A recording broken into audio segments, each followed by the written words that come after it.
Hello and welcome to the Survival to Success podcast. Today, I want to talk about something really important. I want you to understand the power of anti-inflammatory foods.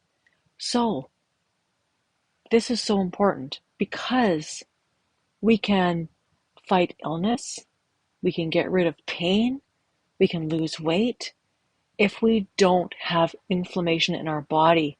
Now, all food gives us some degree of inflammation, and some are worse than others. However, the more of these anti-inflammatory foods that we can eat, we can see what our body's been missing, and we can totally transform our health, our energy, and our body by taking this into consideration. So pay attention. So what exactly is inflammation? And so a little bit of inflammation is normal. If we get a little bit of an injury, if we have some kind of infection come into our body, it's normal to have your body inflame to get rid of the infection, to fix the wound, to fix the whatever the problem is that's going on. So some inflammation is normal. But the part that is not is having this low level, constant, chronic level of inflammation, which has been proven to lead to disease, heart attack, stroke, all kinds of other conditions. And it can also lead to things like chronic pain and many other issues. And so when we're looking at nutrition, it's not about going on a diet. It's about adding in things into our diet that help to reduce inflammation in the body, that naturally help us to lose weight and can boost our energy and even allow us to think more clearly so we can feel that mental energy and that sense of clarity. And so part of this is learning about the importance of omega-3 fatty acids. Now, this is also really important to reduce inflammation and to keep parts of us healthy, such as our heart, our brain, and our eyes. So some of the best anti-inflammatory foods, let's start with things like leafy greens. Leafy greens such as spinach and kale and collards and arugula and lettuce are just a few of the leafy green veggies that can help to reduce inflammation. And blueberries, raspberries, blackberries, and strawberries, they all contain things like antioxidants and other chemicals naturally that reduce inflammation and just give us this boost to our health and that incredible energy. And some of the other things are fatty fish. I see some of this got cut off. So there's salmon, sardines, trout, herring. Those are all super rich in omega-3s, which give us so many health benefits like reducing inflammation. Like I'm talking about this whole presentation, it's about reducing inflammation and promoting heart health. The last one that I'm going to talk about in this particular presentation is that there are spices and herbs that can also help reduce inflammation in our body, such as turmeric, ginger, and cinnamon. And that's just a few that you can add to your diet to give your meals a boost of flavor, give it some zip, and also reduce inflammation in your body. So things that are important to avoid on an anti-inflammatory diet, and I talk a lot about this in my 8-week reset program. So the first one I'm going to focus on here is sugar and processed food. So processed foods like packaged snacks and desserts and sugary drinks increase inflammation in the body, which then can lead to us being overweight and having those chronic diseases like I talked about, having your arteries clog up, having pain, having autoimmune conditions. There's so many things. The other thing is refined carbohydrates. So when we have things like white breads, white pasta, white rice, they're just all enriched and refined and they just don't have the fiber or the nutrients that let's say whole grains would. So they can be very inflammatory because they cause um, blood sugar to spike up very quickly, causing us to release a lot of insulin to try to bring it down. So our body becomes in sort of reactive mode when we get a lot of these refined carbohydrates. The third one is saturated and trans fats. So this is found in things like bacon, butter, fried foods. Things that are deep fried are full of trans fats, typically linked to inflammation and especially a risk of heart disease. And for heaven's sake, don't make things in a deep fryer and then keep reusing that oil, because that is like one of the worst things you can do for your health. The fourth is artificial additives, things like preservatives and dyes and other additives that are found in packaged foods. There's all many of these, like artificial colors, have been connected to inflammation in the body and to um, conditions, disease, inflammatory conditions, things like, and even things like trouble with our mental health, trouble focusing, especially certain dyes in our foods. So it's a very significant problem, all of these additives that they put in our foods. And it's not your fault, because so much of this packaging is so obscure and they make it look like it's really healthy, but there's so much misleading advertising on the packaging, which is actually quite scary. So, how to incorporate this anti-inflammatory way of thinking into your nutrition? So, number one, if you plan ahead for your meals, if you really planned ahead and say, okay, I'm going to make, uh, for example, this morning I made turmeric chicken breasts, and I made a whole pan full of them. So that way, over the next few days, I can very easily incorporate those proteins, let's say with my greens or with a sandwich or whatever I choose to have. It's very easy to incorporate those healthy things into your diet without having to stop, think about what to eat, and then have to put in the time to cook again during the week. By planning ahead, it makes a huge difference. The second one is cooking at home, because you get to use real whole ingredients, cook very simple meals that you can actually add in a lot of these anti-inflammatory ingredients and foods for yourself, and you know what's in there. So for heaven's sake, don't buy prepackaged foods and chicken fingers and all these things that are full of very I hate to use the term garbage, but there's a lot of very unhealthy chemicals and products inside these packaged processed foods.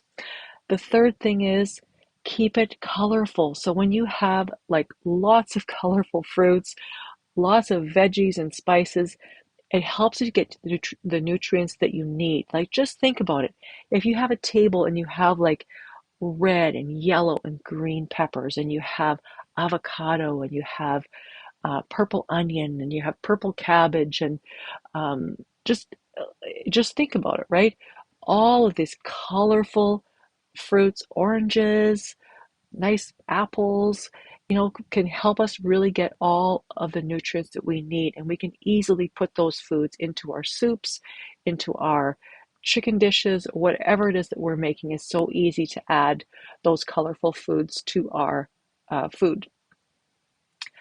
So I want to talk a little bit about the role of probiotics in reducing inflammation, because our microbiome is an essential part of having our body stay in excellent health. And so probiotics are living microbes that can improve our gut health and really enhance our immune system, which helps to lower inflammation in the body. And for example, things we can use are things like yogurt and kefir, and other fermented foods are great sources of probiotics.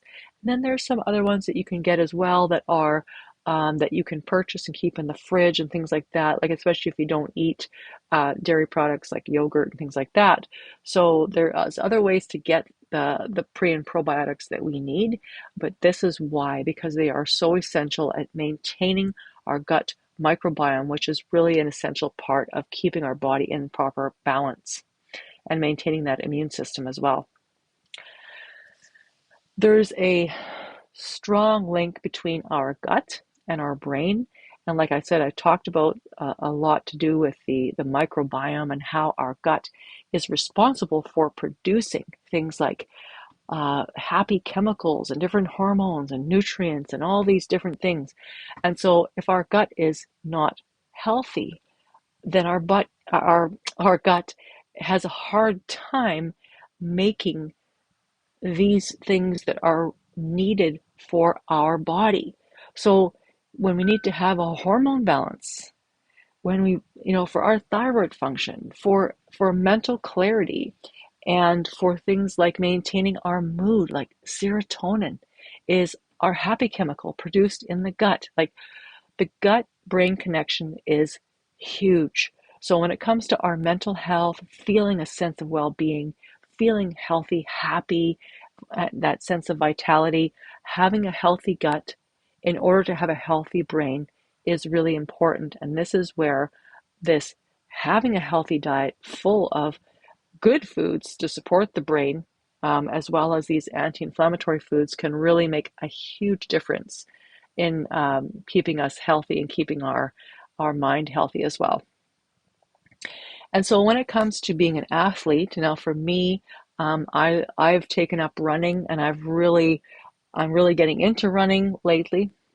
And so I find there's a huge connection between what I put into my body and how much endurance I have on my run. So I've been proving this to myself that if I have things like, if I have any alcohol, okay, that's one, it's extremely draining, even for the next 2 or 3 days. If you have things like junk food, like these Doritos and different things like that, even in small amounts, our body is now put into a situation where it becomes inflamed. It's your body's working really hard to get rid of all this junk that you've put in there, and it sometimes takes not just hours, but sometimes days or weeks to really eliminate all this stuff that's in this junk food, right?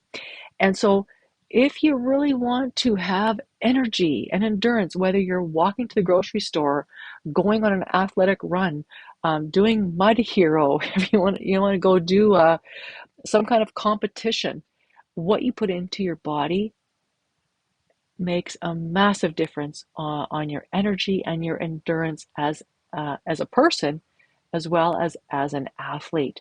And so incorporating things like anti-inflammatory foods makes a big difference. Like if we have raw unsalted nuts, berries, seeds, and all the other things I've already talked about on this presentation earlier, the omega-3s and the walnuts and the fish and all the other things that I've discussed earlier, all of them are relevant to, hey, getting you to feel better, even if you're not an athlete. And then if you are competing, or like me, you're trying to, like beat your own times and compete against yourself, and you have goals set for your run, then you definitely want to pay attention to the right way to eat and not put stuff into your body that does not support your goals. So this podcast, this episode, I hope that you have really begun to grasp the power of anti-inflammatory foods. So in my 8-week health reset program, I talk a lot about staying away from toxic and pro-inflammatory foods, but it's also really important to incorporate anti-inflammatory foods. And these foods have been shown to reduce inflammation in the body, which I've already talked about, which can improve our health, our well-being, and reduce disease, reduce inflammation, and support our body's natural ability to heal itself, to promote that best health that we all want. So if you are interested in joining my program to learn more about how to do a talk, just to stay away from toxic and pro-inflammatory foods, and also use hypnosis to shift the way we think about our health to make things much easier, and and just really get that positive benefit for your health. Please don't hesitate to reach out to me on social media, or you can certainly email me at support@dianegoodmanson.com. If you, at this point, don't feel ready to invest in your health, then by all means, go check out my free beginner's ebook. This is a beginner's guide to your first health reset, and it can be found at www.needreset.com. And you can download that. It's in big print. It's like 29 pages. It's a very easy read, and it can get you started on a completely new way of looking at your health. So thank you so much for being here for this episode.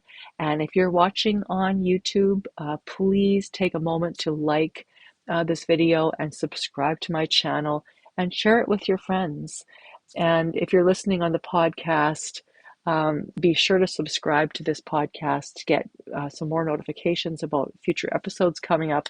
And if you have found this information helpful, share the episode with your friends and family as well. Thank you so much for being here, and I will see you on the next episode.